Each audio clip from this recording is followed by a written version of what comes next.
The frostbite started in my toes the moment their engines growled up the frozen driveway. I was on the widow's walk of Ravenmere House, wrapped in 3 of Grandpa's old army blankets, watching the blizzard swallow the valley whole. 9 inches of snow already, and the world had gone so quiet I could hear Juniper's heartbeat where he lay curled against my boots, an ancient shepherd mix with cataracts and a limp he'd earned protecting me from my own blood years ago. Then the silence cracked. 3 matte black pickups and a refrigerated box truck fishtailed through the gate I'd paid a blacksmith a fortune to reinforce. They killed the engines like a firing squad. My brother Cassian stepped out first, collar up, breath fogging around the same shark smile he'd worn the day he borrowed 30 grand from my savings and ghosted to Macau. Behind him, Dad Ronan Vale unfolded from the second truck like a man arriving at his own coronation, cashmere coat flapping open to reveal the Rolex I'd helped pay for when I still believed in family. They didn't knock. They never do. I was already flying down the servants' stairs, Juniper scrambling after me, when Cassian vaulted the side gate with a duffel full of humming crypto miners slung over his shoulder like Santa with a bag of coal. By the time I hit the foyer, the front door's 1847 oak, hand-carved gargoyles hung open, letting the storm howl straight through my house. What the hell is this? My voice cracked like thin ice. Ronan didn't even look at me. He just held up a crisp trifold document.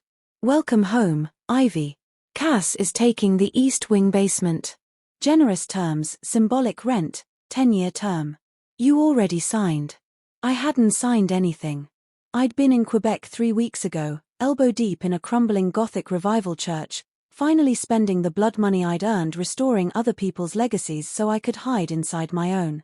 The paper trembled in his hand. My signature stared back at me, perfect loops, the little. Close the doors, darling, he said gently. You'll let the heat out. There was no heat. Cassian had already clipped the main lines to the boiler with aviation shears. The house was dying around me, radiators ticking their last like cooling corpses. I called the sheriff. I called my attorney. I called every electrician in a 60-mile radius. Nothing. It was 3 days before Christmas week. Half the county was drunk, the other half was gone. Ronan slept in the master suite that night. Cassian took the library, feet on my desk, miners screaming behind the paneled walls like chained banshees. They changed the Wi-Fi password to IVYCOME. By dawn the pipes began to freeze. I documented everything, photos of severed cables, of Juniper's swollen hip blooming violet, of the forged lease time-stamped the exact hour I'd been presenting at the Quebec Symposium. I built a war binder while my breath crystallized in mid-air. Then the power company called. We show a transfer request for Ravenmere House into a Mr. Cassian Vale, effective immediately. Your social was provided for verification. My mother has had my social memorized since I was 14. She used to recite it like a prayer whenever she needed me to co-sign something. I froze the transfer, filed the fraud report, and watched the likes roll in on Mom's Facebook tearstorm.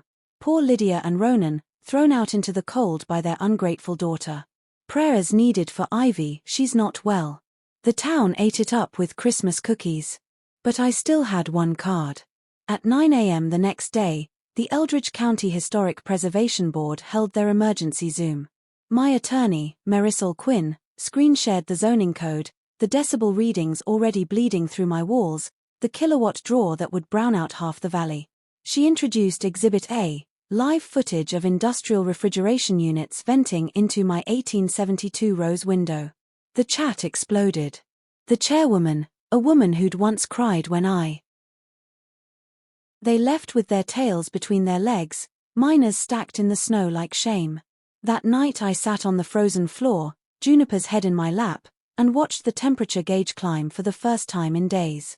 An emergency electrician had finally shown triple overtime, cash, no questions, because the preservation board had made me untouchable.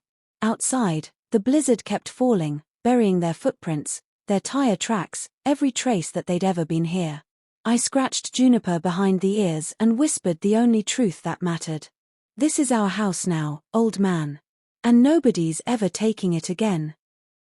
The road stretched dark and honest ahead of us, leading home to our old farmhouse with its leaky porch and wildflower yard.